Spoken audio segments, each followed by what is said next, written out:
esqueço, melhor. Isso é verdade. Obrigado, Leandro. Bom, então, retomando, então, o que que vai ser feito? A atividade avaliativa, ela vai ficar disponível para vocês lá na aula 1. Eu vou, então, dar um apanhado geral, uma revisão geral de fundamentos históricos, até no máximo umas 8h10, extrapolando 8h30, e depois vocês poderão realizar essa atividade avaliativa.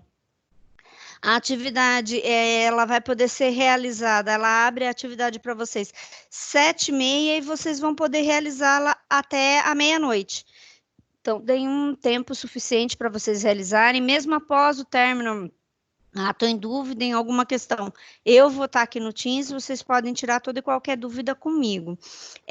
Outra coisa, todos os alunos que nós falamos, chamamos de ingresso tardio, que é? Todos os alunos que ingressaram após dia 6 de abril, esses alunos, essa primeira avaliação, para eles, ela se torna optativa, porque eles têm a possibilidade de realizar essa avaliação como segunda chamada em junho. Então, eu deixo ela como facultativa para vocês. Se vocês quiserem tentar, sintam-se à vontade. Só que se vocês realizarem a atividade, vocês não vão poder realizá-la depois em junho. Então, assim, se vocês, mesmo eu tendo a revisão, eu não me sinto preparado, eu não quero fazer, sem problema algum, vocês podem realizá-la lá na frente em junho. Isso sem nenhum custo para vocês. Que, como eu expliquei, a gente tem aluno que hoje é a primeira aula que começou essa semana, tem aluno que começou semana passada, então vocês não serão prejudicados de forma nenhuma e ainda vão ter uma revisão de todo o conteúdo de fundamentos históricos que eu vou passar para vocês na aula que vem. Tá bom, gente? O que eu vou fazer também na aula que vem? Terminei a revisão, vou liberar vocês para fazer a atividade avaliativa, porém, eu vou continuar na sala. Então, se os alunos que são de ingresso tardio quiserem permanecer na sala para tirar dúvida comigo referente ao sistema da avaliação continuada, tirar dúvida comigo referente mesmo à disciplina, sintam-se à vontade em permanecer daí na semana que vem, daí a gente faz isso. Aí eu tenho como atendê-los dessa forma. Os demais daí estarão dispensados para realizar essa atividade avaliativa. Beleza, gente? Só para mim anotar aqui, porque com certeza alguém vai perguntar para mim. Sim. Os alunos de qual período para frente que não precisam fazer a prova optativa? Do dia 6 de abril. Que ingressaram, que fizeram a sua matrícula a partir do dia 6 de abril. Beleza, já anotei aqui, obrigado. Beleza? Daí esses, eles estão dispensados, eles podem realizar essa atividade depois em segunda chamada lá em junho. Tá? Outra coisa, gente, a aula de hoje, então eu vou encerrar a parte do que eu tenho de fundamentos históricos, e o encerramento eu vou aplicar uma atividade que é o que está faltando de pontuação para completar os 2.000 pontos da nossa disciplina.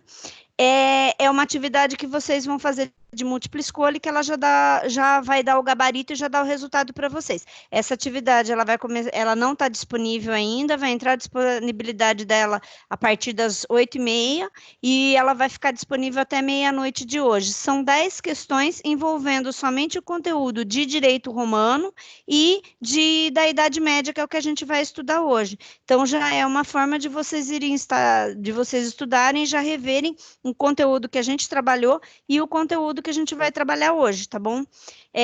O slide da aula de hoje está no encontro 7. Tem até um artigo que eu disponibilizei para vocês também sobre pré-aula. E na pós-aula do encontro 7 está o link desse encontro, mas ele está disponibilizado também no final do slide do encontro 7 também. Mas depois daí eu vou detalhando no final da aula de hoje. Beleza, gente? Alguma dúvida? Tudo tranquilo? Podemos começar o conteúdo, então, da nossa aula? Manda bala. Então, vamos lá. Sim. Todo mundo está vendo a minha tela? Sim. Sim. Professor. Beleza, Sim. então nós vamos Sim, estou falar vendo. hoje sobre a Idade Média, sobre o direito feudal e sobre o direito canônico, e com isso o renascimento cultural e o renascimento jurídico.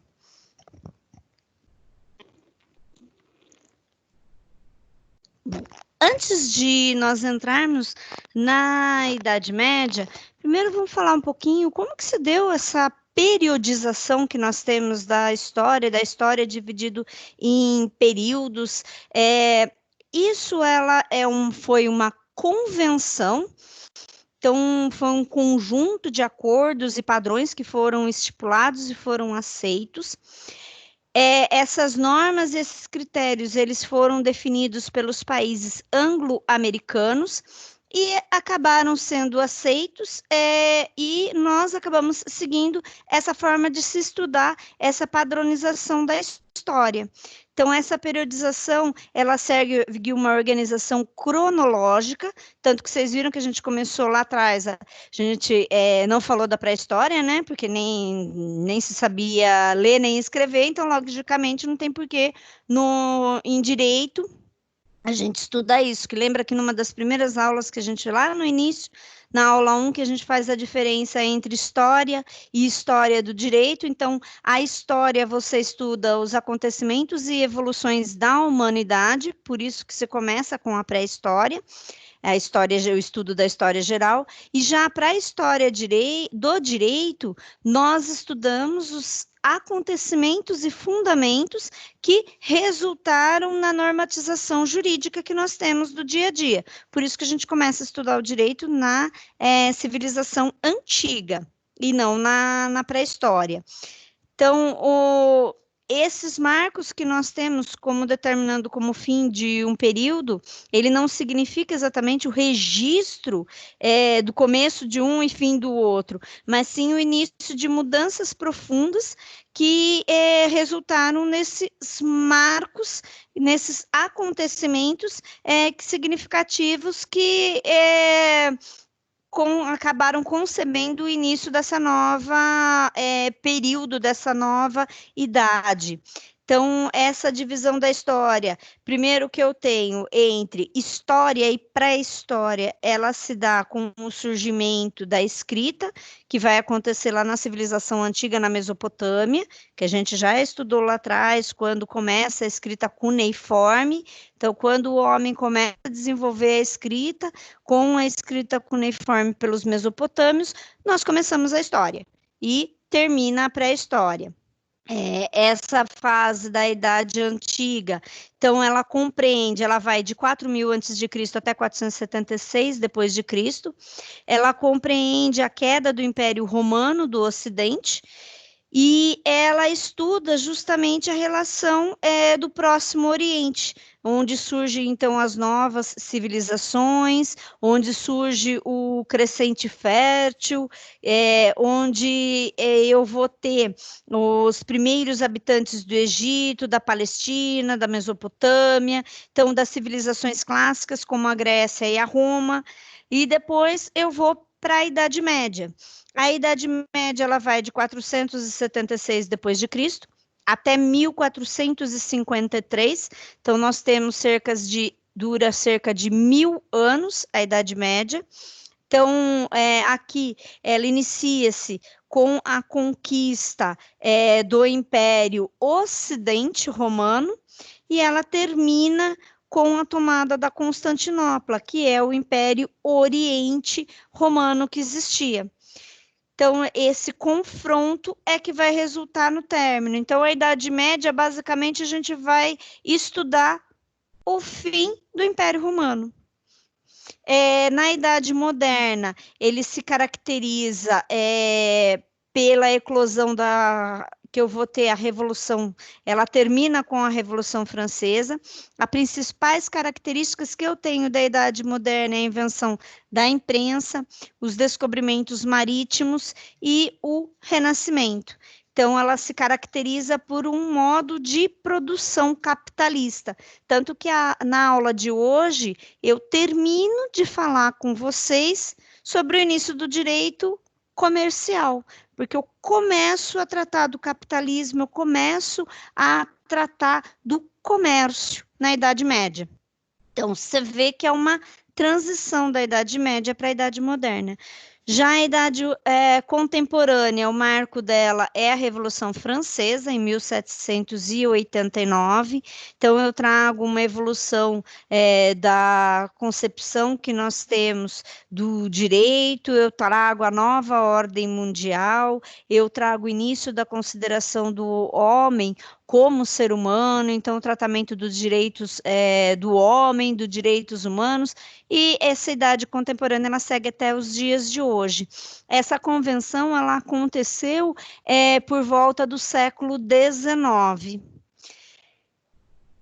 Já a Idade Média, ela é dividida entre a Alta Idade Média e a Baixa Idade Média. A Alta Idade Média, ela se inicia, então, com o fim do Império Romano e o início do feudalismo, e a Baixa Idade Média, ela compreende o enfraquecimento do sistema feudal e a transição para o sistema capitalista. Então, os feudos, eles eram caracterizados por sua autossuficiência e por sua divisão em classes sociais, que eu tinha a classe dos senhores e a classe dos servos. Eu tinha também o clero, a nobreza, ela tem uma importância muito grande, a gente vai ver na Idade Média. A Alta Idade Média, então, ela inicia-se por volta do ano 486 depois de Cristo, então, que é o ano da extinção do Império Romano do Ocidente, e ela vai até o meados do século XI. Que durante esse período é que o sistema feudal ele vai se consolidar. A partir do século XI, o feudalismo entra em declínio, que ele vai até o século XV e dá lugar ao período do Renascimento e o estabelecimento do capitalismo. Professora, Sim. O que eu estou anotando. Da Idade Média, então, é a queda do Império Romano, e na Idade Média, na Baixa Idade Média, o quê? A Baixa Idade Média ela vai se caracterizar pela queda, pelo renascimento e estabelecimento do capitalismo e a queda do feudalismo. Ah, tá. Eu acho que esse slide aqui fica melhor para você entender. Que justamente daí eu trouxe que ele daí caracteriza melhor a diferença entre a Alta Idade Média e a Baixa Idade Média. Então, quando eu falo da Alta Idade Média, a principal característica dela vai ser o quê? A base da Idade Média caracteriza o surgimento do feudalismo. Então, antes da Idade Média, eu estava vivendo que sistema? O sistema do direito romano. Então, lembra que o sistema do direito romano eu tinha os magistrados, que eram responsáveis por cuidar da administração da justiça, por cuidar do censo, eu tinha os magistrados pretores, que eram quem cuidavam do julgamento, o pretor urbano, que cuidavam do julgamento e da distribuição da justiça dentro das cidades, o pretor peregrino é que cuidava da distribuição da justiça nos centros urbanos e em relação a problemas envolvendo os estrangeiros. Eu tenho no direito romano a figura dos escravos. Lembra que os romanos, então, ele é um grande império. Quando ele conquistava uma área, todo mundo que vivia naquela área, ele transformava em escravos. O sistema feudal, ele vai fazer essa transição e vai acabar com isso. Então, Desculpe.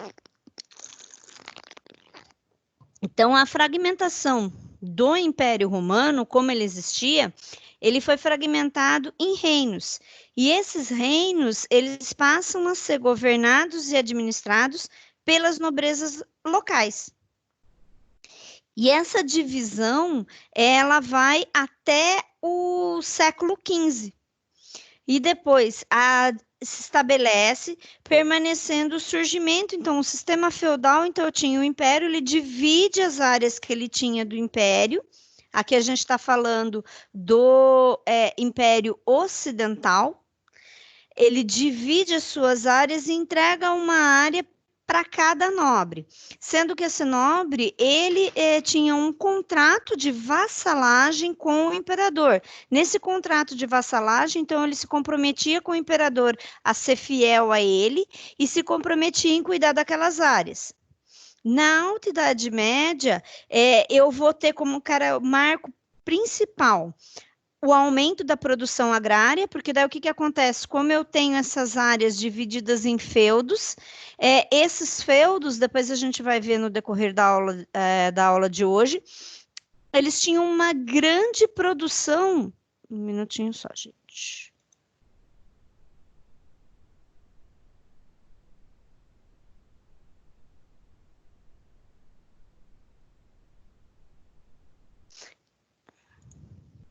Voltando, ele tinha uma grande produção agrícola para se manter, e ele era subsistente, então, nesse feudo, esses feudos, eles eram grandes, então, ele tinha produção agrícola, ele tinha produção rural, ele tinha a produção da pecuária, então, tudo era produzido lá dentro, ele se mantinha lá, ele tinha sua estrutura, inclusive legal, ele tinha sua estrutura de moeda, era como se fosse uma pequena cidade dentro daquele feudo. Então, já a Baixa Idade Média, o que ela vai caracterizar? Eu começo a ter um enfraquecimento desse sistema feudal e eu começo com um fortalecimento desse comércio. O que acontece? Vocês vão ver que no sistema feudal, quem tem direito a ele? O senhor feudal e os servos que moram no senhor, dentro do feudo. Os nobres e também o clero. Aqui eu vou ter convivendo ainda, eu tenho a área do Oriente, do Império Oriente, que ainda sobrevive com o direito romano. Então, eu começo, dentro da Baixa Idade Média, eu começo o surgimento do direito canônico. Então, eu tenho 3 sistemas jurídicos sobrevivendo juntos. Só que eu tenho a figura dos muçulmanos e dos judeus, que eles não pertencem a nenhum desses sistemas. Então, por conta disso, que eles começam a trabalhar e desenvolver o comércio como forma deles se sobreviverem. Aí, com esse surgimento do comércio, eu começo a ter um fortalecimento da vida urbana, eu tenho o surgimento da burguesia, as cruzadas que são realizadas daí pela Igreja Católica, porque a Igreja Católica tenta reaver e voltar a ter o poder de terras que o Império Romano tinha. Então, as cruzadas têm essa finalidade e elas acabam perdendo depois as cruzadas para os muçulmanos. Então, esses são os principais acontecimentos, as principais diferenças que nós temos entre a Alta Idade Média e a Baixa Idade Média. Tranquilo, gente? Outro acontecimento que eu esqueci de falar, que está aqui, da peste negra. Outro acontecimento que foi muito marcado na Baixa Idade Média foi o período das maiores epidemias da história, dentre elas a epidemia da peste negra, que foi uma doença que ela aconteceu entre os anos de 1346 e 1353, e foi responsável pela morte de quase 1/3 da população europeia. Então, ela também tem essa característica muito marcante. Tranquilo, início de Idade Média, estou indo muito rápido.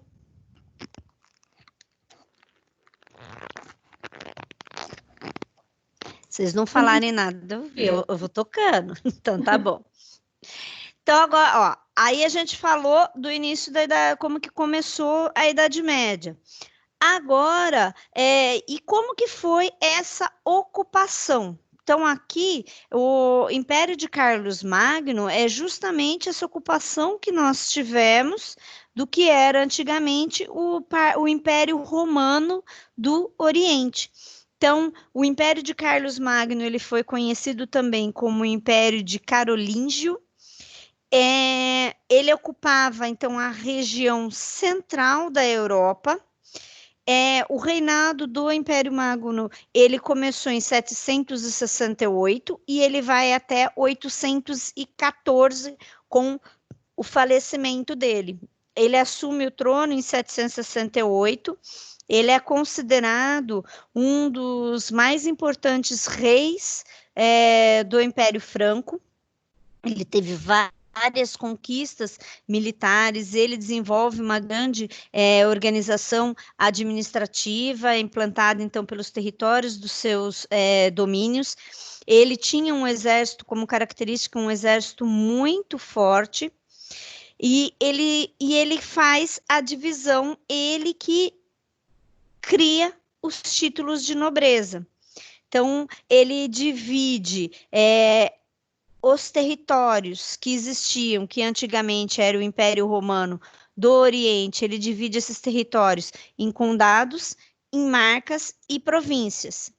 E cada responsável por um condado, por uma marca ou por uma província, era um nobre. E esse nobre que tinha o contrato de vassalagem com o imperador Carlos Magno.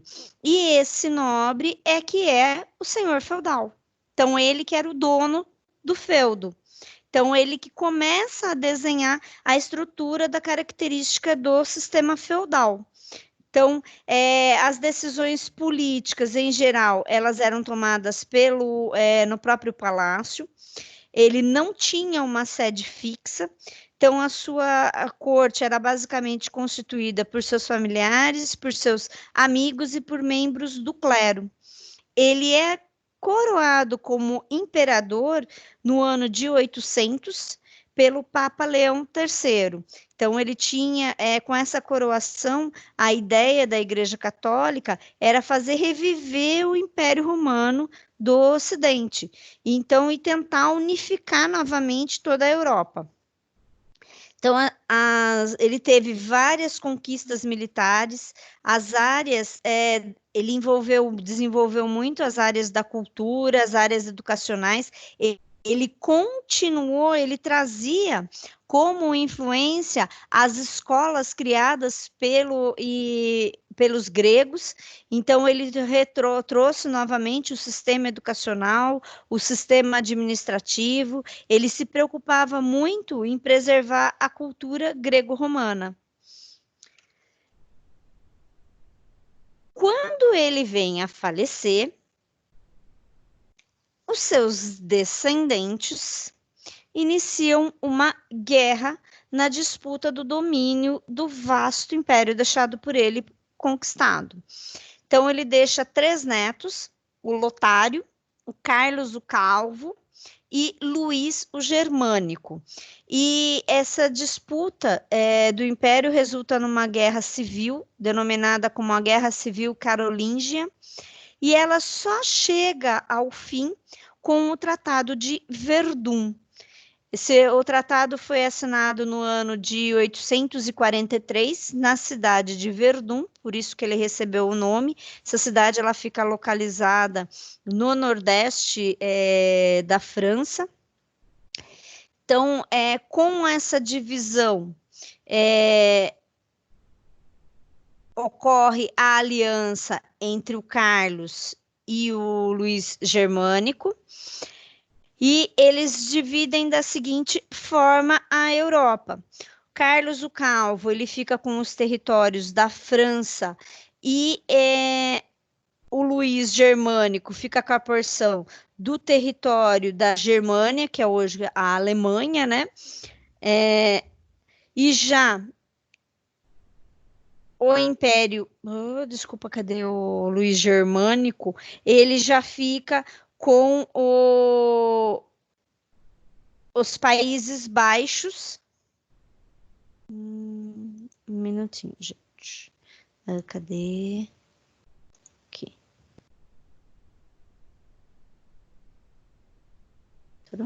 Entrou.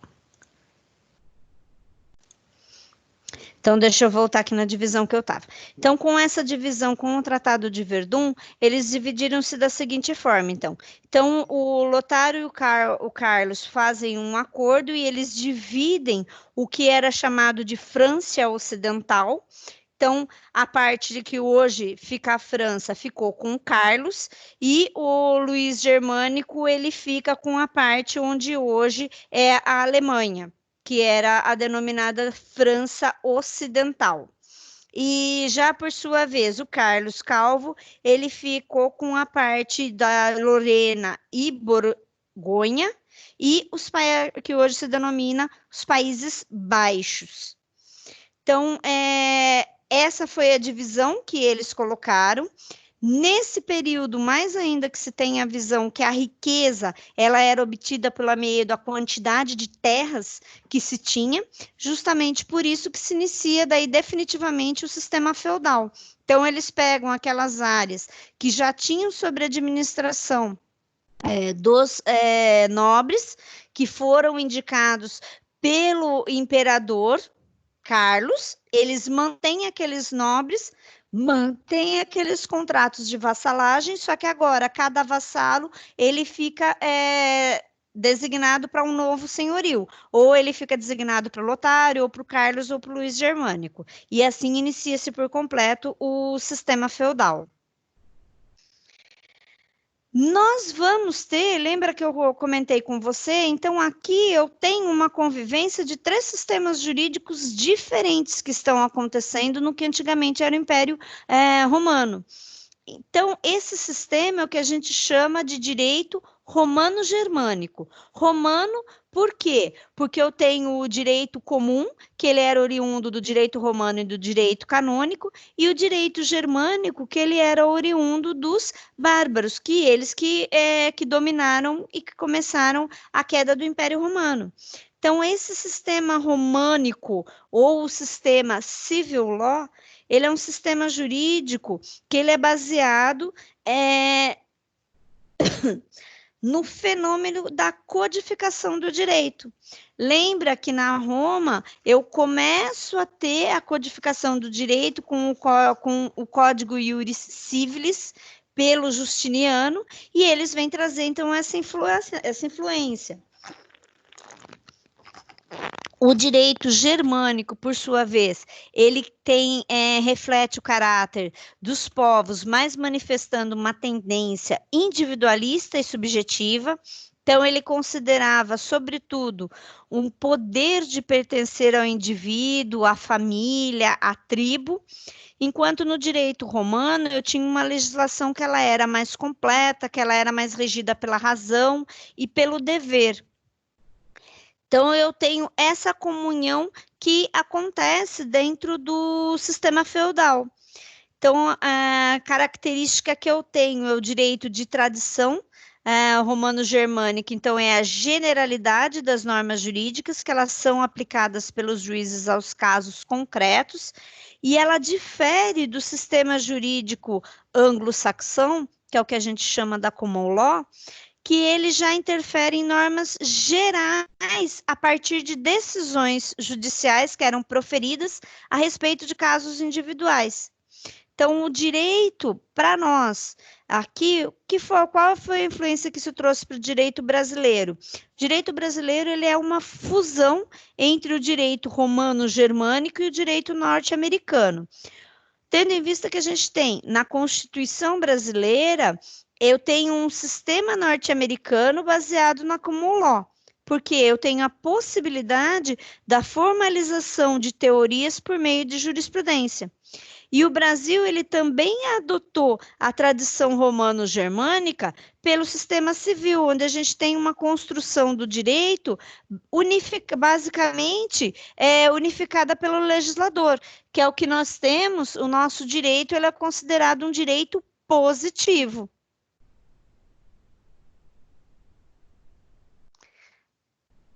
Tranquilo, gente? Dúvidas?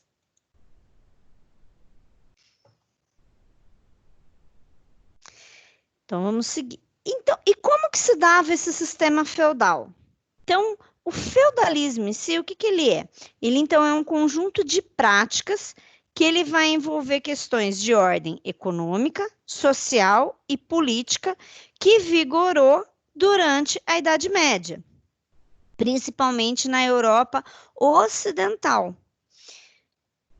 a configuração desse sistema feudal, ele vinculou, então, as experiências que eu tinha históricas, a crise do Império Romano e as invasões bárbaras. Por isso que acaba resultando nessa criação desse sistema.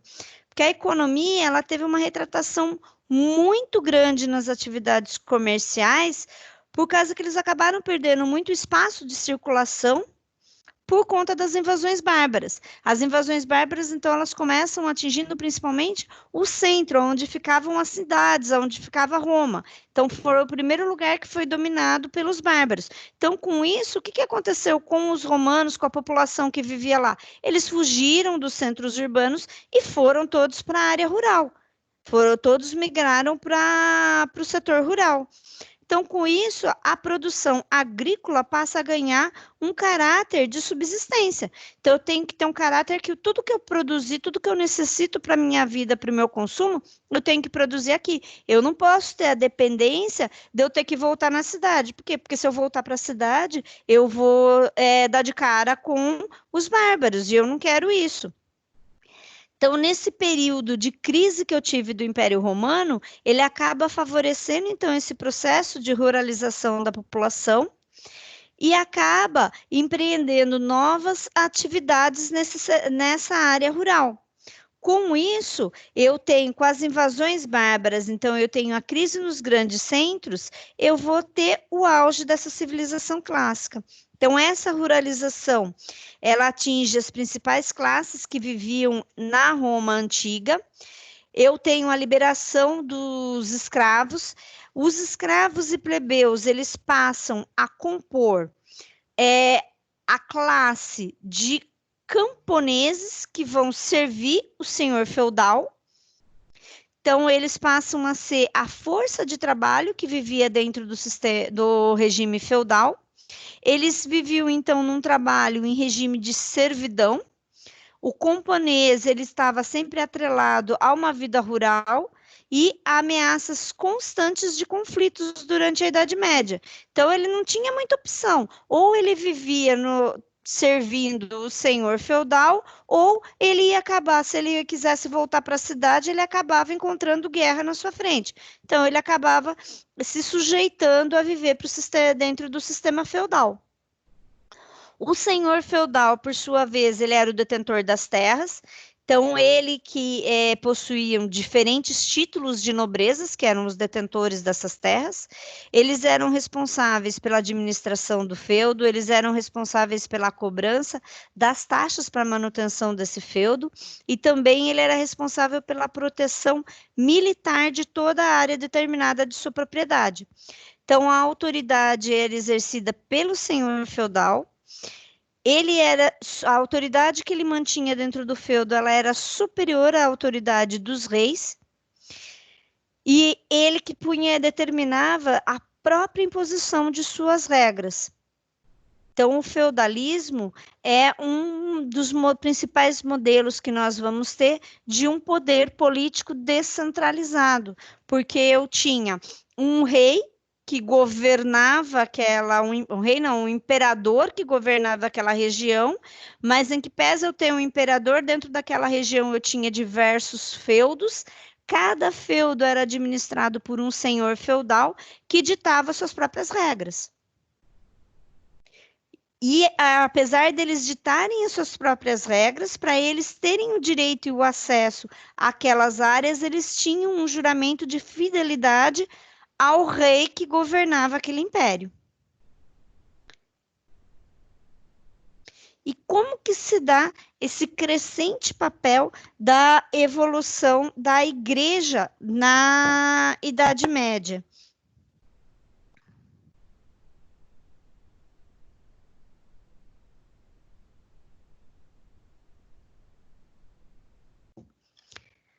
Naquela época, então, depois do primeiro século, eu tenho umas atrelações, então eu tenho umas atrelações entre outras religiões pagãs que acabam se atrelando e acabando ficando junto com a doutrina cristã.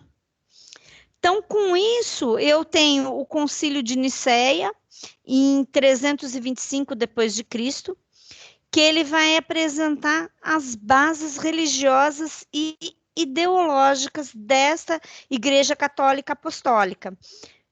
Então, através dessa centralização de seus princípios, ela cria uma formulação de uma estrutura hierárquica e traz as condições de influências que ela vai trazer dentro da Idade Média. A Igreja Católica, ela vem trazer a primeira legislação que nós vamos ter escrita. O Código Iuris Civilis, ele tem uma importância muito grande, por causa que ele é a primeira compilação que eu vou ter de leis, normas e regulamentos. Já o direito canônico, ele é a primeira lei escrita que eu vou ter dentro da Idade Média.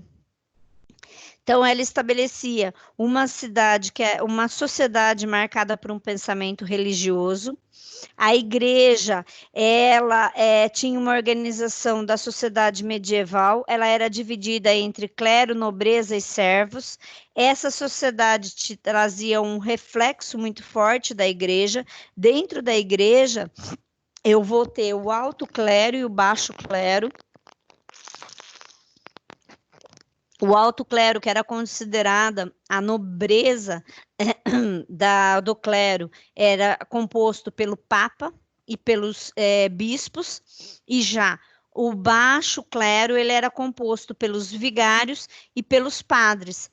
Esses vigários e padres, eles se mantinham dentro das capelas, que cada feudo existia uma capela dentro dele. Dentro dessa capela tinha um vigário ou um padre, que ele tinha que dar assistência para aquele feudo, para aquele senhor feudal e para todos os servos daquele senhor feudal. A igreja também, ela tem um grande monopólio em relação ao mundo das letras. Todos os membros da igreja, com raríssimas exceções, eles eram alfabetizados e tinham acesso a obras escritas. Os principais mosteiros medievais, eles tinham bibliotecas inteiras com obras do mundo clássico e do mundo oriental.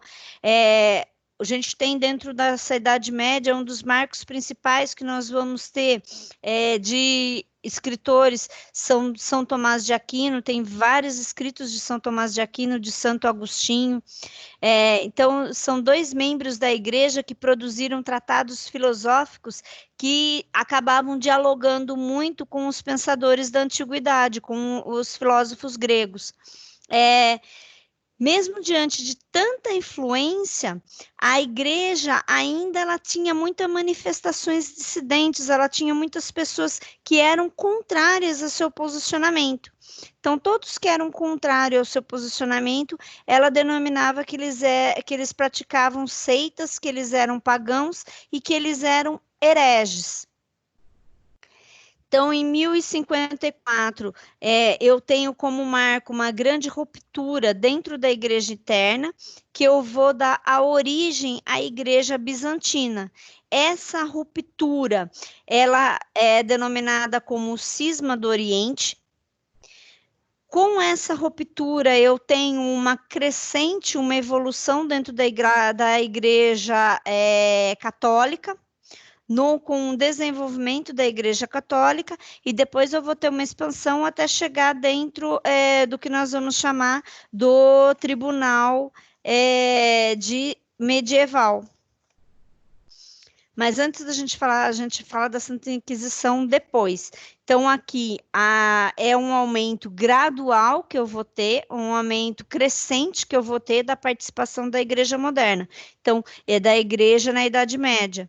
Inicialmente, ela começa uma influência, ela tem uma influência muito grande, ela tem uma base muito grande, já desde o direito romano, ela já vem, no final do Império Romano, ela vem numa crescente influência, que se permanece, mas o apogeu da Igreja Católica, pelo direito canônico, ele vai ser na Baixa Idade Média. E como que se dava essa hierarquia dentro do sistema feudal? Então, o sistema feudal, ele era composto pelas seguintes classes. Eu tinha o senhor feudal, o clero, os nobres e guerreiros e os servos. A condição que te determinava qual era a categoria que você ia permanecer dentro dessa hierarquia feudal, ela era determinada pelo seu nascimento. Então, se você nascia filho de servo, você ia ser servo. Não tinha como você mudar qual a categoria que você permitia. Então, o senhor feudal, ele que era o proprietário dos meios de produção. Os servos eram uma grande massa que tinha da população, eram os camponeses, eles que produziam a riqueza social. Cada feudo, lembra, ele era administrado pelo senhor feudal. Com isso, cada feudo ele tinha a sua moeda, ele tinha suas leis, ele tinha sua própria tecnologia e muitas vezes alguns feudos tinham até mesmo a sua própria língua. O clero, ele possuía uma grande importância nesse mundo feudal, como eu já expliquei. Ele tinha um papel específico, tanto que cada feudo tinha dentro dele uma capela, onde dentro dessa capela eu vou ter um vigário, eu tinha um padre à disposição do senhor feudal. Esse papel do clero, ele como eu já expliquei, ele é determinado, então eu tenho essa hierarquia dentro da igreja, então quem ficava sempre dentro do feudo era ou o padre ou o vigário, o Papa e o bispo, eles já ficavam nos grandes centros, juntamente com o imperador. O clero não é uma classe social, por causa que seus membros não são de origem do senhorio ou do que era o alto clero, ou eles não eram origem do servil, do baixo clero.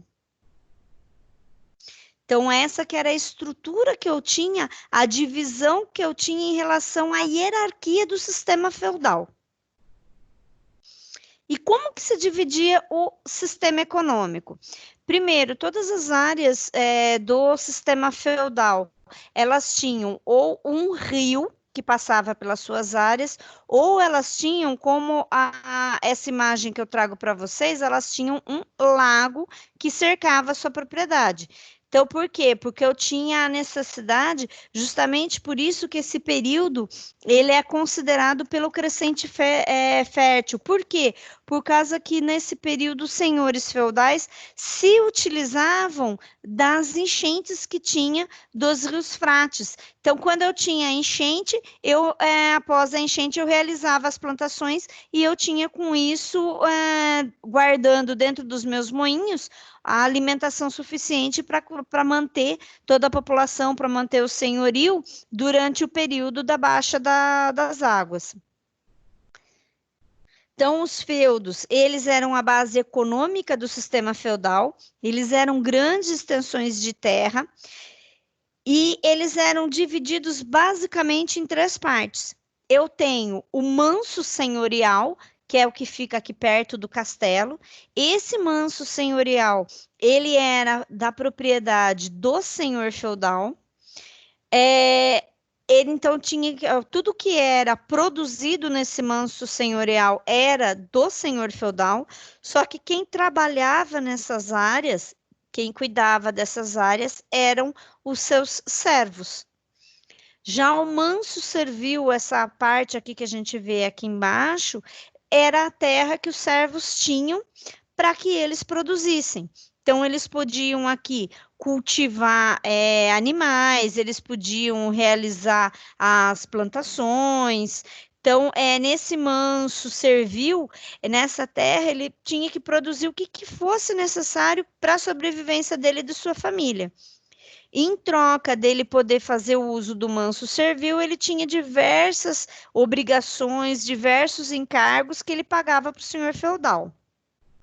O manso comum ou o manso comunal, que está aqui do lado, era a área comum, que ela podia ser utilizado tanto pelo senhor feudal, quanto ela podia ser utilizado pelos servos.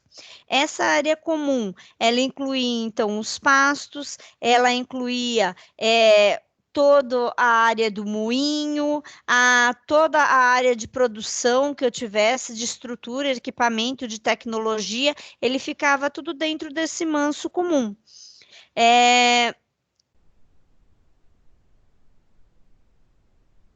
Então, a economia dentro desse feudo, ela era baseada na autossuficiência. Então, tudo que era produzido dentro desse feudo era para consumo próprio deles. Eles não necessitavam, então, da aquisição de fora. A economia, então, feudal, ela se destina ao consumo local. Nessa fase, eu não tenho troca de mercadorias entre eles. Isso não era o que se existia. Então, eu não tenho aqui, por conta disso, é que não existia justamente um sistema monetário. Então, aqui eu não tenho da criação de moedas. Com a evolução do sistema feudal, depois, quando eu começo a ter a queda do sistema feudal, que eu vou ter o início da configuração e da criação do sistema monetário dentro de cada feudo. Então, a agricultura é a principal atividade que era desenvolvida. O artesanato, ele começa a ser desenvolvido aqui. Então, o artesanato, a principal finalidade dele era a produção de ferramentas e também para materiais domésticos, bem como para a confecção de pães e alimentos do gênero. Então, o sistema feudal, ele é marcado por uma sociedade divididas em estamentos e não em classes, porque eu tenho uma mobilidade social, então quem nasce servo, morre servo. Assim fazia parte dessa estrutura feudal, essas classes que a gente viu. Então, quem trabalhava dentro das terras de agricultura e pecuária eram os servos dos senhores feudais. Então, eles cultivavam os produtos, cuidavam dos animais, serviam os senhores feudais, tanto dentro do manso comunal, como dentro dos próprios castelos. Dentro dos castelos, então, eles eram responsáveis pela manutenção do castelo, eles eram responsáveis por lavar, por fazer comida, para servir o senhor feudal. E em relação às obrigações que eu falei para vocês, que eles tinham o direito de ter acesso ao manso servil, mas em contrapartida eles tinham diversas obrigações que eles que eles tinham que arcar para poder fazer uso do manso servil. Então, a primeira obrigação que eles tinham era a corveia, que era a obrigação de realizar o trabalho lá no... Opa, desculpa. Aqui no manso senhorial. Então, essa obrigação de trabalhar no manso senhorial chamava-se corveia. Essa corveia, então, era justamente a obrigação de trabalhar. Eles trabalhavam de 3 a 4 dias por semana na produção para o senhor feudal. E eles podiam realizar, então, trabalhos de plantio, trabalhos de colheita, dentro dessas áreas. A talha, por sua vez, era a obrigação de tudo aquilo que eles produziam, aí a gente está falando da produção que eles realizavam aqui no manso servil, dentro da área deles. Então, tudo que eles produziam dentro do manso servil, metade do que eles produziam, eles tinham que entregar para o senhor feudal. Então, por exemplo, se eles colhessem, plantassem e colhessem 20 quilos de batata, 10 quilos de batata eles tinham que entregar como pagamento da talha. Aí depois eu tenho a banalidade. A banalidade também era um pagamento que ele se referia à possibilidade dele usar o moinho, dele usar o forno, dele usar todos os equipamentos e estrutura que o senhor feudal tinha e proporcionava aqui no manso comunal. Então, para ele fazer o uso do pasto, para ele fazer o uso do moinho, o uso do forno, que existia aqui no manso comunal ou no manso comum, ele tinha por obrigação fazer o pagamento da banalidade. A captação era uma taxa que era paga por cabeça. Então, cada pessoa que vivia dentro da área do feudo, ela pagava uma captação para poder viver dentro da área. O censo era um pagamento anual que era realizado para o senhor feudal, para que ele permitisse o uso da terra. Seria semelhante, o censo seria semelhante ao que nós temos hoje do imposto de renda. A mão morta era um tributo que ele era pago quando eu tinha a morte do chefe da família e o restante dos membros da família, eles iam continuar usando as terras do senhor feudal. Então, para ele continuar usando aquelas terras, ele tinha que fazer o pagamento da mão morta. Semelhante ao que nós temos com o ITCMD. O que é o ITCMD? O ITCMD é o Imposto de Transmissão Causa-Mortes. Então, quando uma família, o chefe da família, por exemplo, falece, então faleceu o pai ou faleceu a mãe, ela tem um imóvel e tem os descendentes, para que eles passem a ter a propriedade daquele imóvel, eles devem fazer o inventário e com o inventário eles vão fazer o pagamento do imposto de transmissão causa-mortes. E vai ser transmitida a propriedade que era da mãe ou do pai que faleceu, vai ser transmitida para os filhos. Então, é meio que semelhante ao que acontece nos dias de hoje, era o que acontecia da mão morta. Só que a mão morta era o direito de continuar servindo o senhor feudal, de continuar usando as terras dele.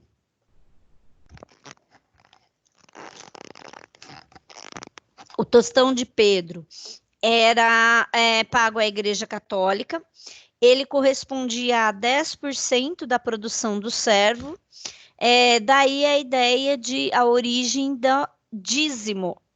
O dízimo é originado de tostão de Pedro, e ele era destinado para a manutenção da capela, local que tinha dentro de cada feudo, e que era possibilitado o seu uso por todos os servos e pelo senhor feudal. A formiaride, ela era paga somente quando o servo ele resolvia se casar com alguma mulher que pertencesse a outro feudo. Então, para que ela pudesse vir morar no feudo, vir se casar com ele, ele tinha a obrigação de pagar essa taxa. A albermagem, ela era uma obrigação. Então, quando o senhor feudal percorria o feudo, seja durante guerras ou durante viagens, os servos eles tinham o dever de abrigar o senhor feudal em suas moradias, e enquanto os senhores feudais estivessem lá, eles tinham que exercer, além das outras funções, né? Ele tinha que exercer o aconchego, cuidar da casa, proporcionar alimento, proporcionar limpeza da casa, deixar tudo à disposição do senhor feudal.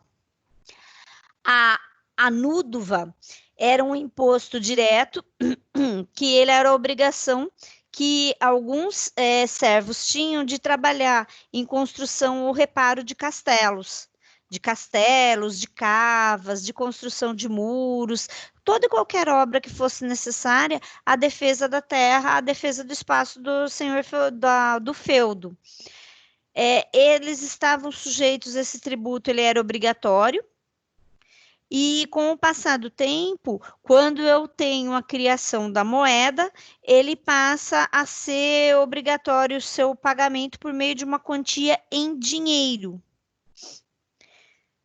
Eu tenho também a taxa da justiça, que essa taxa da justiça, ela era paga quando o servo ele cometia alguma infração, e ele tinha que ser levado a julgamento, sendo que esse julgamento, além dele ter que pagar a taxa, quem ia presidir esse tribunal era o próprio senhor feudal.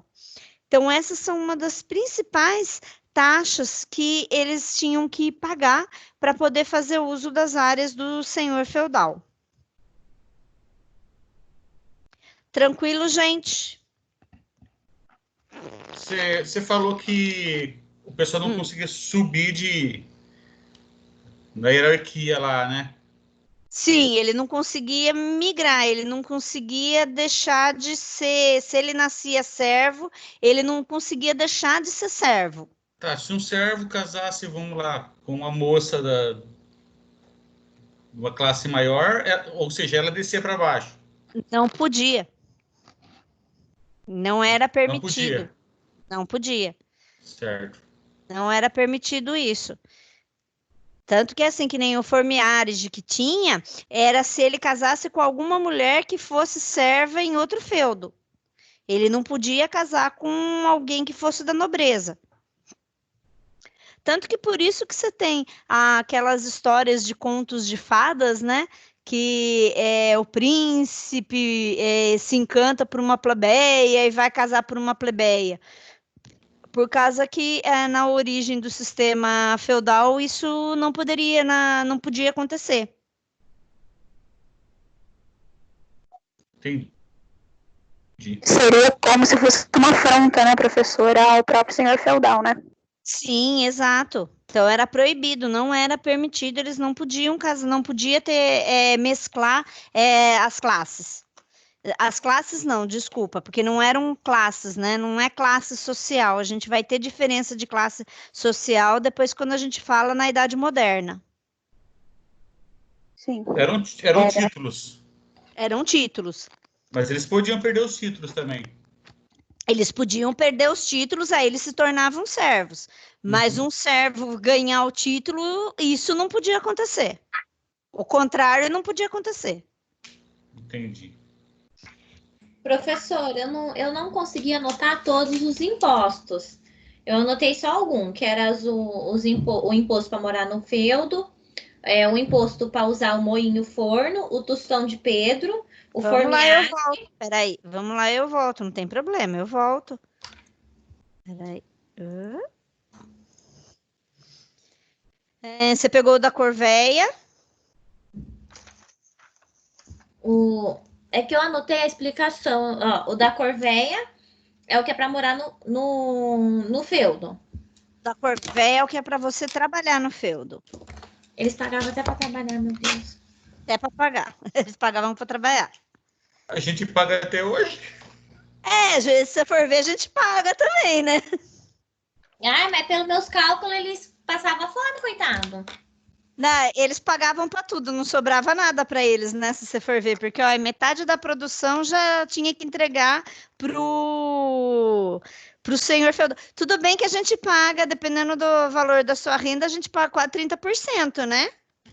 Pro nosso senhor feudal, se você for ver. Né? Mas tem o senhor feudal também. Por isso que os pobres só vão ficar pobres. Então, isso que é complicado. Então, assim, continua da mesma coisa de classe ainda. Não, se você for analisar friamente, a gente continua ainda tendo uma divisão de classes.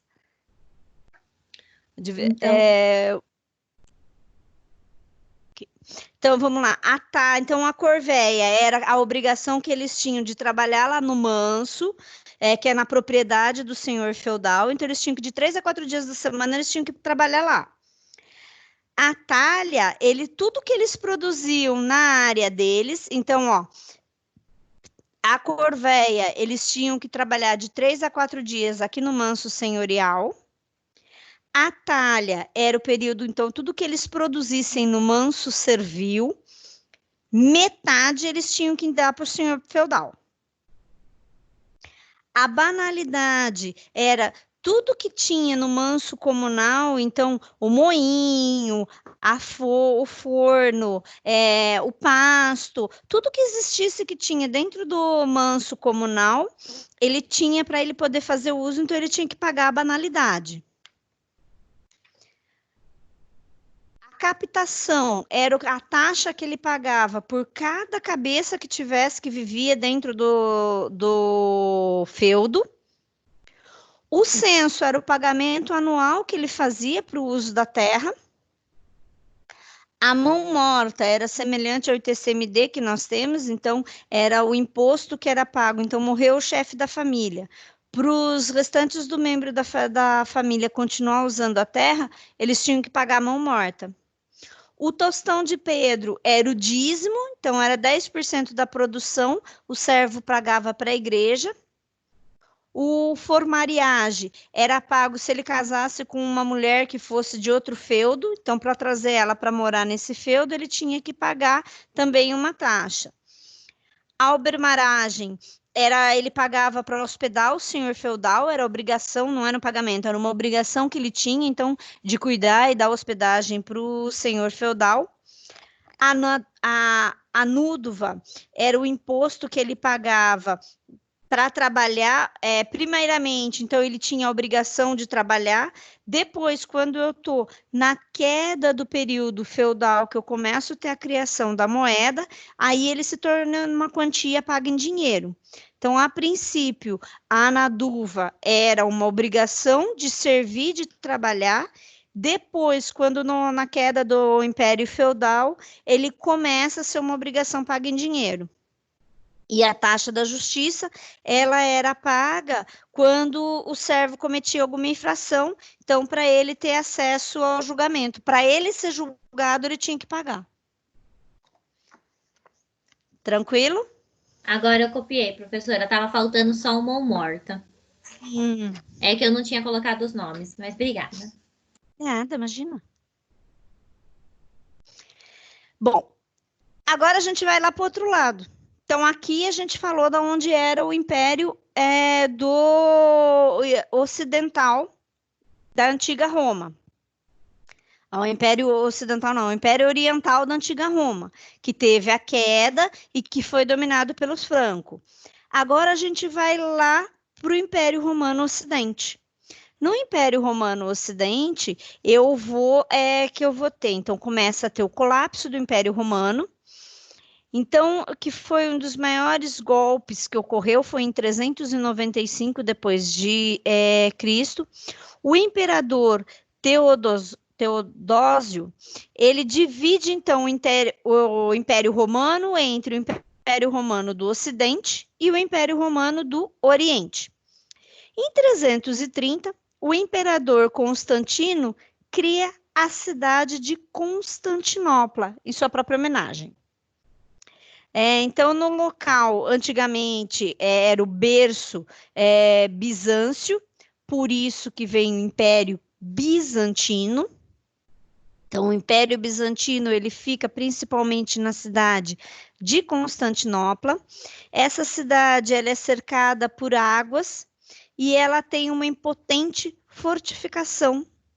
Ela toma diversas salvaguardas em defesa para tentar evitar o avanço do Império Franco.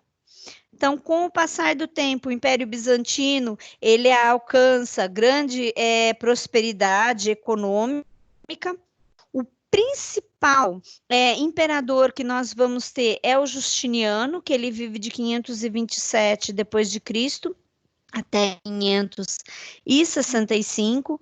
O Império ele implementa um projeto de expansão territorial muito grande. Ao longo do seu reinado, ele conseguiu conter o avanço dos persas e dos búlgaros.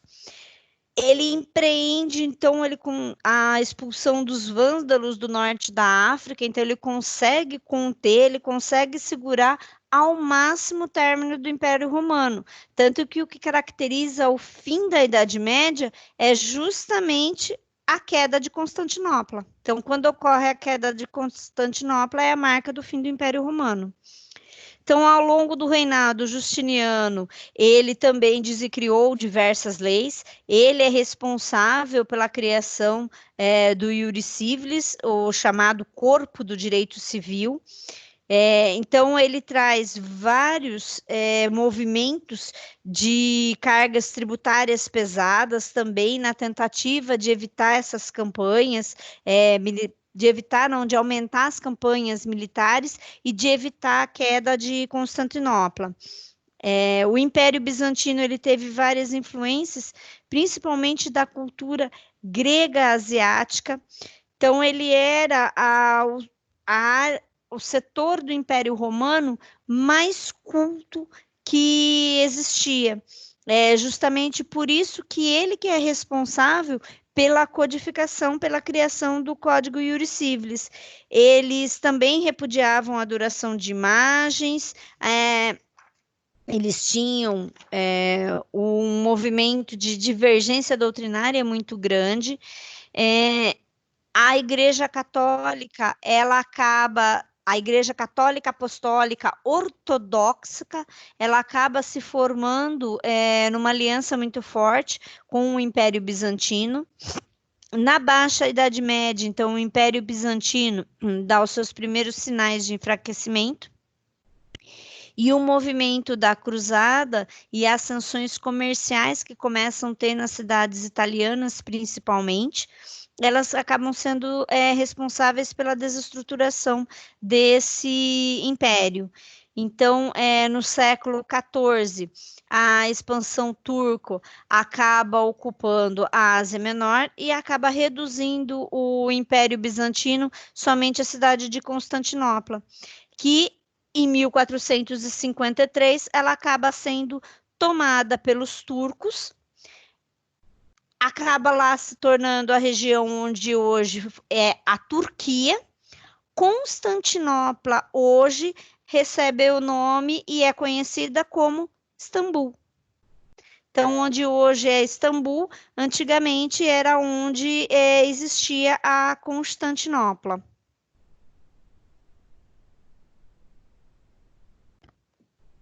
Tranquilo, gente?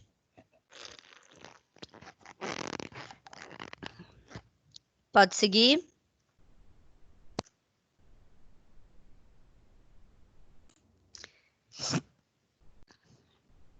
Então, o direito canônico. Como que funcionava? Primeiro, vamos diferenciar do seguinte. O direito canônico, ele, então, como eu já falei, ele foi o único que ele era escrito. Ele, então, vai surgir das primeiras redações de costumes que nós temos no século XIII.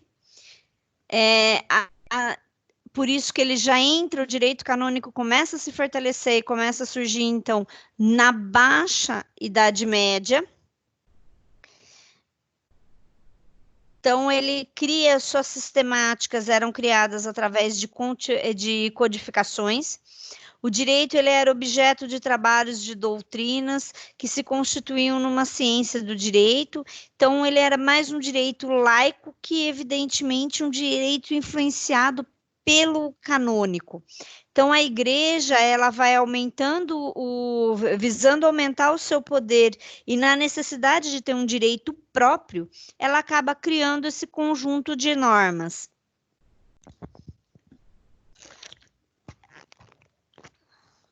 As fontes da criação desse direito canônico, elas se encontravam, então, nos decretos dos pontífices, nos canones, oriundos dos concílios dos bispos, e nos mais variados estatutos que eram promulgados também pelos bispos, e em diversas regras e livros penitenciais. Era nisso que consistia o Código Canônico. Então, qualquer instituição para se firmar, ela tem que ter uma justificação e uma estrutura jurídica. Então, a Igreja Católica, há muitos séculos, ela via a necessidade dessas regras e dessas normas para que isso fosse compilado dentro de um sistema canônico. Então, esse conjunto de leis, ele vive dentro da esfera social com a finalidade de dar a base para o direito canônico medieval. Esse canônico, ele é um adjetivo que caracteriza aquilo que está de acordo com os canones. Então, elas são normas estabelecidas e convencionadas.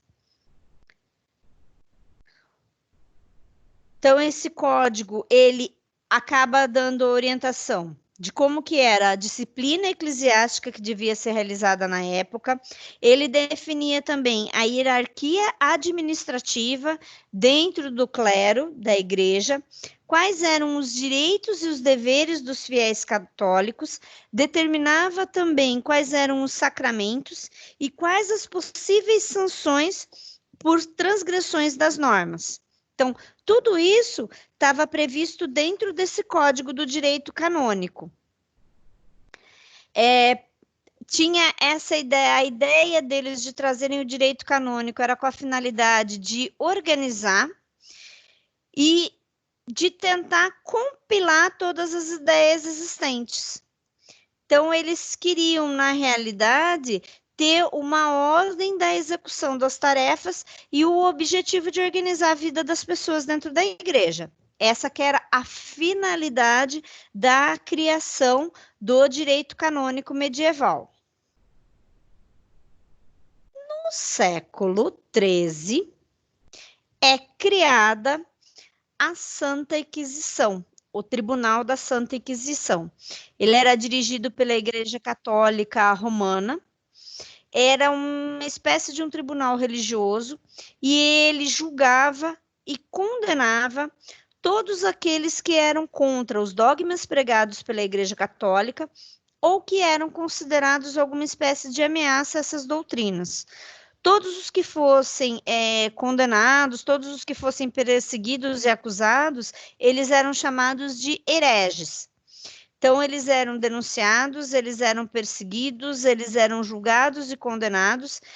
Muitas vezes as condenações poderia ser queimados vivos em praça pública.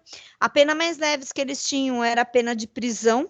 Essa prisão podia ser temporária ou perpétua. Os métodos utilizados como sistema de interrogatório eram os métodos de tortura. Os perseguidos, eles não podiam saber que eles foram denunciados, mas eles podiam dizer o nome dos seus inimigos para que o tribunal averiguasse. Então, ele não podia saber quem o denunciou, mas ele podia, na tentativa de amenizar a sua pena, entregar o nome de outros inimigos que ele tivesse. Os tribunais, eles ganham força principalmente nos países europeus, como Portugal, Itália, França e Espanha. Na Inglaterra, não existiu o Tribunal da Santa Inquisição.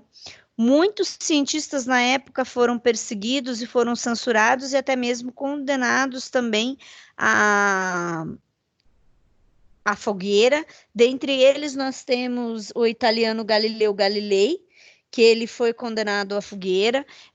Uma das penas que nós tínhamos, se a pena, todas elas eram ligadas à tortura. Se você fosse condenado por roubo ou por mentira, você podia ficar preso dentro de uma gaiola. Essa gaiola ficava exposta em praça pública e você não tinha nem água, não era dado nem água, nem comida, nem alimentação. Você ficava ao relento, a sol e a chuva até que você morresse. Outra pena que existia no caso de todas as penas, elas eram penas carnais e penas de tortura. A mulher, no caso, se ela praticasse o aborto ou fosse adúltera, ela podia ter como pena a extirpação dos seus seios. Todas as penas eram horríveis. Os inquisitores, eles consideravam bruxaria toda e qualquer prática de cura através de chás e remédios, feitos por ervas ou outro tipo de substância. Eles perseguiam qualquer mulher que se utilizasse dessa forma e alegavam que elas eram bruxas. As acusações, na maioria das vezes, mesmo que fossem injustas e infundadas, os inquisitores eles não perdoavam e eles utilizavam como método de interrogatório a tortura, podendo até mesmo praticar a tortura para membros da família, obrigando que o acusado confessasse.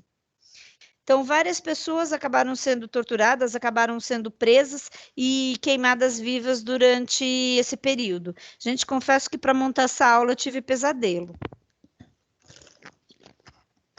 A hora que entrou nesse período. É horripilante. O que aconteceu quando a gente teve a Inquisição na Espanha, Portugal e no Brasil? A Inquisição Espanhola, ela é a mais famosa que nós temos. Ela aconteceu entre o século XV, ela foi do século XV até o século XIX. Fernando de Aragão, que foi um dos principais inquisitores na Espanha, ele perseguia seus oponentes para conseguir o poder total dos seus reinos e ainda conseguir expulsar aquele que eles achavam que não mereciam viver nas terras espanholas. Então, eles expulsam de lá os judeus e os muçulmanos. Um dos métodos de tortura utilizado pela Espanha foi utilizado até 1789, que era um sistema que ele era colocado em volta da cabeça e ele apertava o cérebro da vítima até que a vítima confessasse ou a cabeça explodisse. Em Portugal, sempre existiu, então, essa preocupação do Estado em combater essas ideias consideradas perigosas para a Igreja Católica, mas a Santa Inquisição, ela chegou no país em 1536, aí que as coisas acabaram piorando e o povo ele era convidado a denunciar, então, casos de heresia e que tivesse conhecimento. Aqui no Brasil, a Inquisição, ela chegou entre os séculos XVI e o século XVII, afinal nós éramos colônia, né, de Portugal.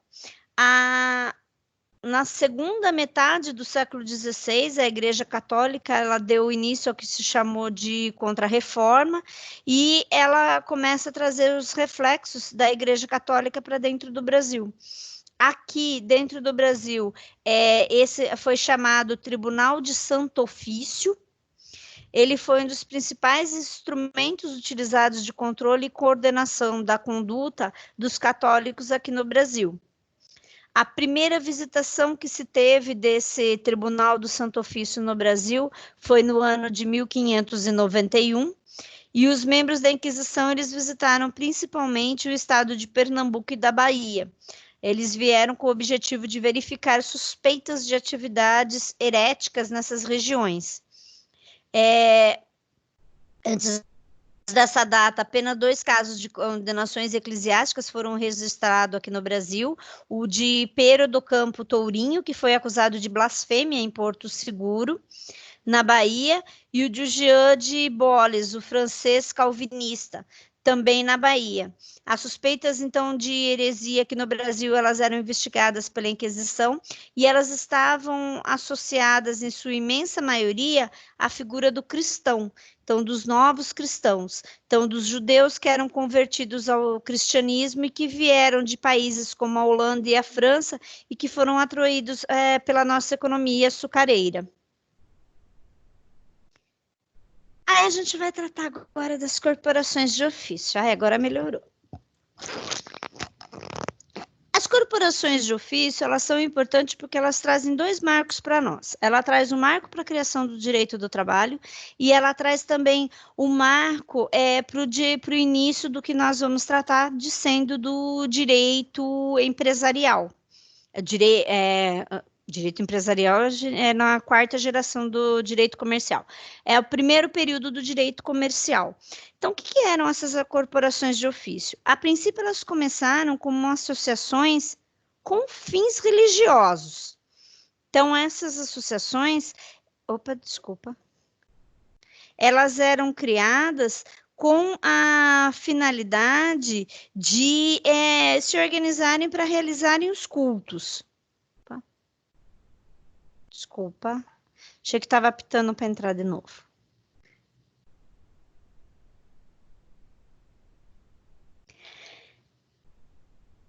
Posteriormente a isso, essas associações começaram a se desenvolver, então, com um fim econômico e com o fim de desenvolver determinadas atividades. Tanto que aqui eu trago para vocês a figura do ferreiro, de uma oficina de ferreiro, e aqui de uma oficina de padeiro. Lembra que eu comentei que na Idade Média eu começo a ter a criação do artesanato, a criação das atividades artesanais. Então, o ferreiro, ele confeccionava panelas para alimentação, ele confeccionava a espada, ele confeccionava materiais para você utilizar, equipamentos que você pudesse utilizar para plantação. O padeiro, ele era responsável por fazer o pão, por desenvolver o alimento. Então, essas corporações de ofício, elas se dividiam da seguinte forma. Então, quando alguém queria fazer parte dessa corporação, ele entrava na categoria de aprendiz. Ele permanecia nessa categoria de aprendiz sem receber nenhuma remuneração muitas vezes por até 12 anos.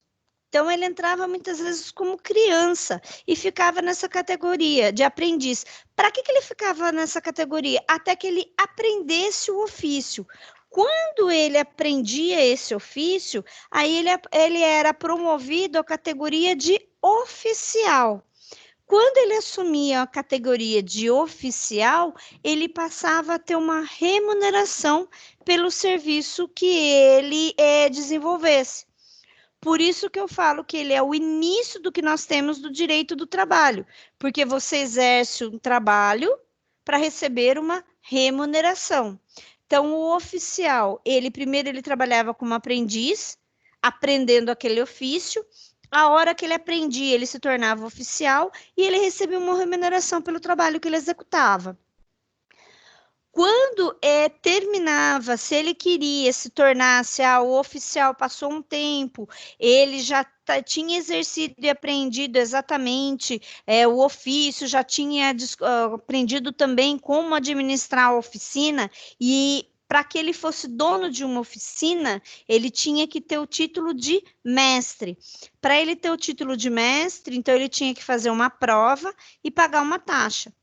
Então, depois que ele fizesse a prova e pagasse a taxa, aí sim ele podia assumir a categoria de mestre. O mestre, então, ele podia montar a sua oficina, eles eram os donos das oficinas, eles eram donos das ferramentarias, então eles que tinham daí desenvolviam donos da matéria-prima, do conhecimento. Então a posição do mestre, ela era muito gratificante, tanto socialmente quanto economicamente, e ela era muito almejada por todos. Então, nessas atividades, não eu tinha sobreposição de ofício, cada organização cuidava e desenvolvia apenas suas atividades típicas.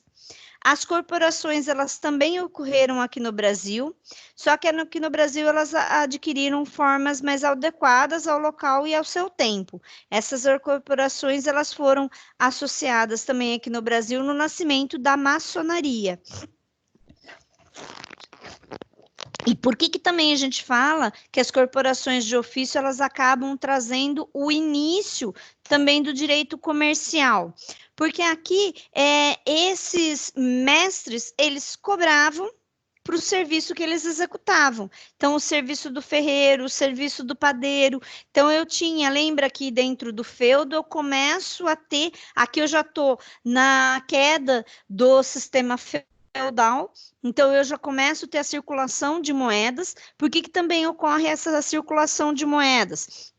Lembra que lá na Espanha, eu tive, na Inquisição Espanhola, eles expulsaram onde hoje é a Espanha, foram expulsos de lá os judeus e os muçulmanos. Com a expulsão dos judeus e dos muçulmanos, eles não tinham um direito que o protegesse e eles não tinham um lugar fixo para eles sobreviver. Então, aí, o que esses judeus e muçulmanos eles começaram a trabalhar? Eles começaram a realizar o trabalho de mascates ou de caixeiros e viajantes. Então, o que era essa profissão? Nessa época, eu já tinha descoberto as Índias também, então eu começo a ter o comércio dos produtos que eram produzidos lá nas Índias, então as especiarias produzidas nas Índias, e também eu começo a ter um desenvolvimento da produção dos tecidos, então da produção das sedas. E quem comercializava e vendia esses produtos eram os mascates ou os caixeiros viajantes. Então, a princípio, o caixeiro viajante, o mascate, era uma pessoa que vendia os produtos de fora da cidade e ele passava de cidade em cidade com carroças para fazer a venda, ou que nem aqui na imagem que eu trago, ele está carregando que nem uma bandejinha, fazendo a venda dos produtos. Então, os caixeiros viajantes, muitas vezes, eram as únicas formas que tinham de transportar produtos diferentes de uma região para fora da cidade. Eles têm uma profissão semelhante ao que nós temos hoje do mercador ambulante, que percorre as ruas, que percorre as estradas, com venda de objetos, de tecidos, de joias. Então, o nome mascate foi dado quando esses mercadores ambulantes chegaram aqui no Brasil. Que eles eram vendedores, então também chamados de vendedores de porta em porta. Também aqui no Brasil foram apelidados de turcos da prestação, por causa que eles vendiam de maneira parcelada. Então, a origem do termo mascate, ele vem justamente dessa período, dessa fase. O vocabulário ele era usado, então, para designar os exilados pelos libaneses cristãos. Então, eles se tornaram os mascates nessa cidade, fazendo a venda dessas mercadorias. Como eles precisavam, então eles começaram vendendo com carroças, depois eles começaram a se situar nas saídas próximas à cidade, criando feiras, que então essas feiras, elas ficavam temporárias nesses locais. Com a evolução e o passar do tempo, eles vão montando dentro das cidades, dos nichos comerciais, pequenas lojas. Essas lojas, então, elas passam a atender aquela pequena região que tinha. Então, essa é a primeira fase que a gente chama do direito comercial, porque aí o que acontece? Então, eles não pertenciam, eles não tinham um direito que regulamentasse aquele sistema que eles estavam comercializando. Eles precisavam que esse sistema fosse regulamentado. E eu começo a criar e desenvolver também uma outra figura aqui, por causa que eu começo a ter a necessidade da troca de moeda. Lembra que aqui eu já estou na fase que cada feudo produz a sua moeda. Então, aquele mascate, ele vinha para vender, ele cada hora estava com a moeda de um feudo, ele precisava ter uma troca dessas moedas, ter um lugar onde ele pudesse trocar essas moedas. Eu começo a criar os bancos e o sistema bancário para fazer essas trocas de moedas. O sistema bancário e essas trocas foram criados por judeus e muçulmanos. Eu começo também a ter necessidade. Aqui no Brasil, eu vou ter também para a primeira título de crédito criado, a letra de câmbio. Por quê? Os nobres. Então, eu tinha o dinheiro aqui, mas o meu filho e minha família estavam em Portugal, eu precisava mandar o meu filho para Portugal. E eu precisava mandar moedas, mandar recursos para o meu filho lá em Portugal. Então, o que eu fazia? Eu ia até o sistema bancário, entregava o dinheiro para esse sistema bancário e para esse sistema bancário levar o dinheiro para o meu filho. Então, qual que era o documento que comprovava essa transação? Era a letra de câmbio. Então, tem o surgimento da letra de câmbio nessa fase.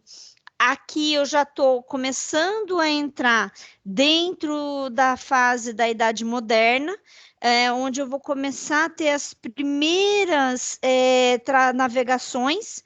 Para ter as primeiras navegações, eu precisava das construções dos navios, eu precisava de tripulação. Essa tripulação ela já era paga. Novamente, olha, eu já estou começando a criar um sistema de trabalho. Então, para poder, eu precisava de financiamento. Para eu ter o financiamento, eu precisava ter várias pessoas que junto quisessem participar dessa navegação, desse projeto. Aí eu tenho a criação da pessoa jurídica, justamente para poder começar a desenvolver outras vertentes, outras frentes e começar as explorações marítimas. Então, aqui eu também vou ter com isso a criação das pessoas jurídicas.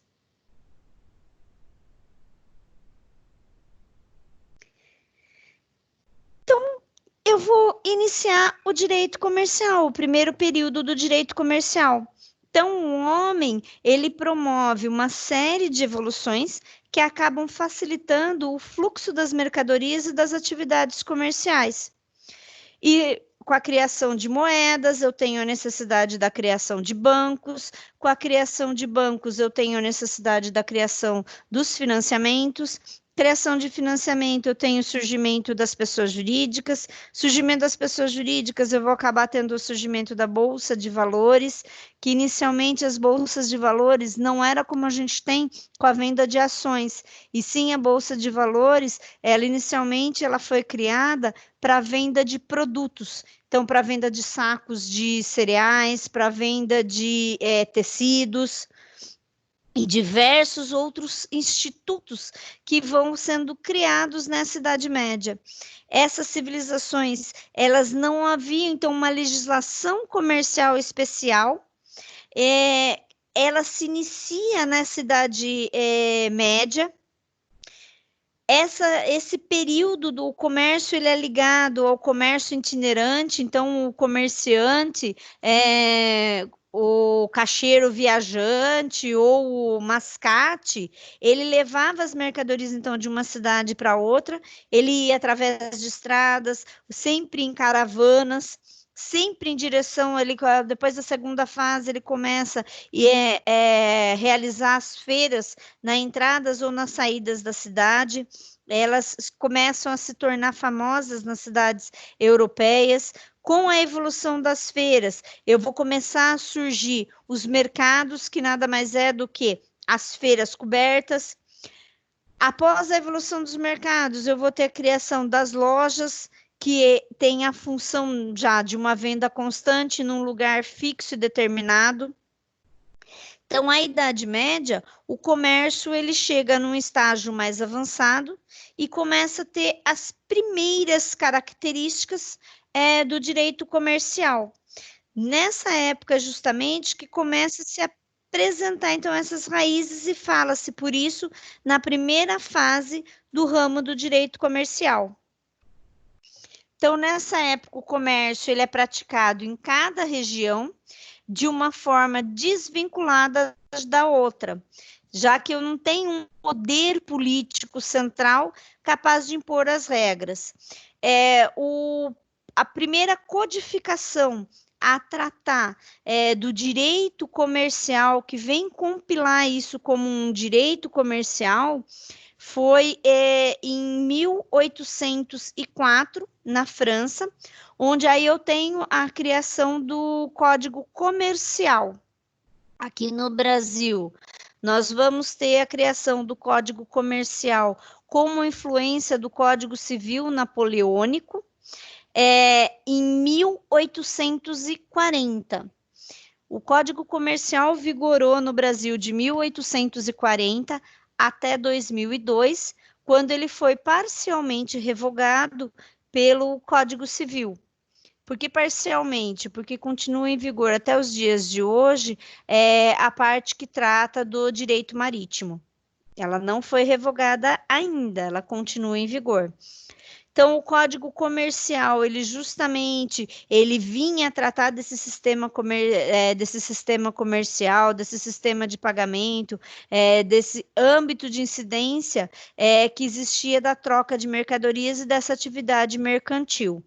Então, a doutrina francesa é que cria também a figura que depois vocês vão estudar mais para frente, dos atos de comércio.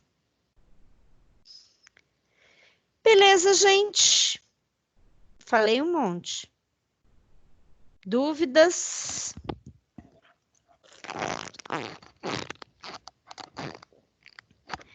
Vou até se fizer a questão, né? Então, a gente vai responder algumas questões.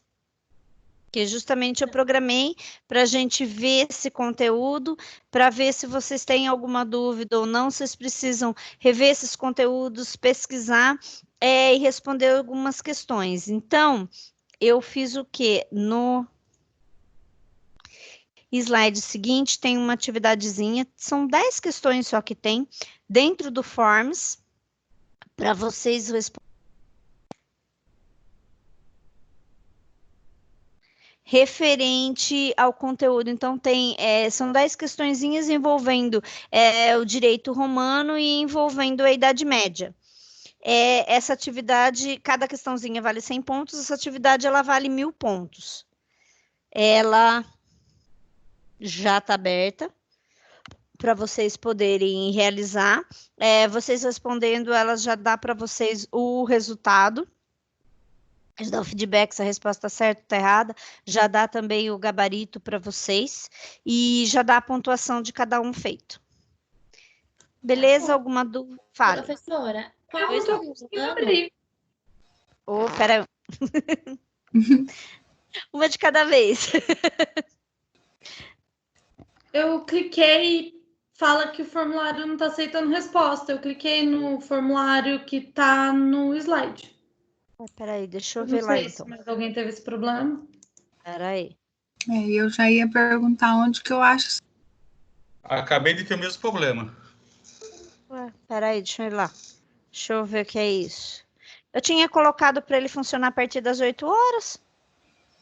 É no Avapro? Ou não? No Ava tem também. Mas por onde o pessoal tá achando? É que eu não tô vendo no Ava. Deixa eu pegar aqui, eu vou compartilhar lá no Tá, no grupo. Já acho que o Leandro deve grupo. ter mandado. Peraí que eu vou compartilhar lá no grupo. Tá bom. Vou fechar o microfone.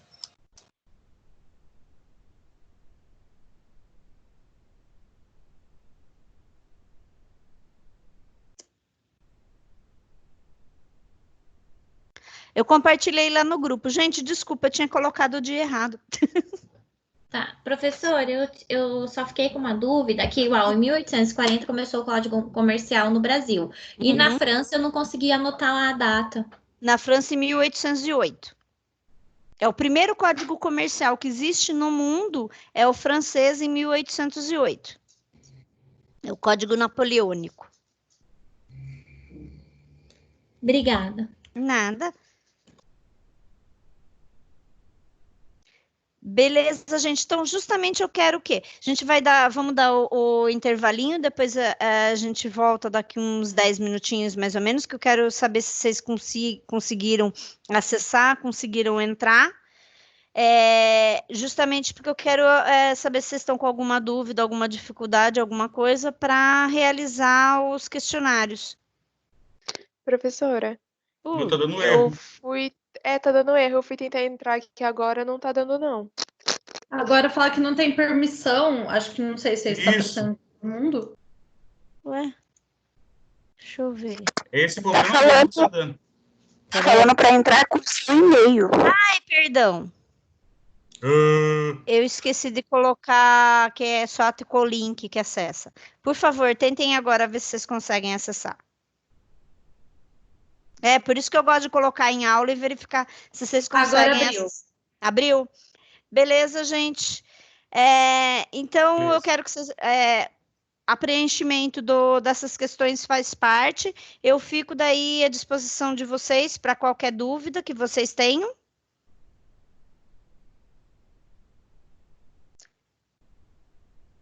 E estão liberados para fazer, então, essa atividade, perfeito? Ô, professora, Sim. depois vai ter que retornar para a aula aqui ou já está liberado? Não, já está liberado porque são 10 questões, é meio longuinho para vocês conseguirem fazer. Por isso que Ok. justamente é para fechar o conteúdo que eu dei na aula de hoje. Tá ok, então. Obrigado. Beleza? Professora, até Pronto, que tem um horário horas para tem que entregar pode ou fazer? não? É isso que eu ia perguntar. O Não, eu horário. coloquei para fechar hoje à meia-noite. Ah, tá ótimo, então. Obrigada, Pro. Obrigada. Boa noite. Nada. Boa noite. Tchau, professora. Boa noite. Tchau, tchau. Boa noite. Bons estudos para vocês. Qualquer dúvida pode mandar para mim que eu esclareço para vocês, então, tá bom? Tá bom, Pro. Combinado. Lembrando que esse questionário ele fica aberto e ele faz parte da aula de hoje para complementar o conteúdo da aula de hoje, tá? Tá ótimo. Só confirmando, encontro 7, né? O encontro 7, isso. O slide tá na aula de hoje. O questionário ele tá no pós-encontro 7. E eu coloquei também o linkzinho do questionário no grupo nosso do WhatsApp. Obrigado. Nada.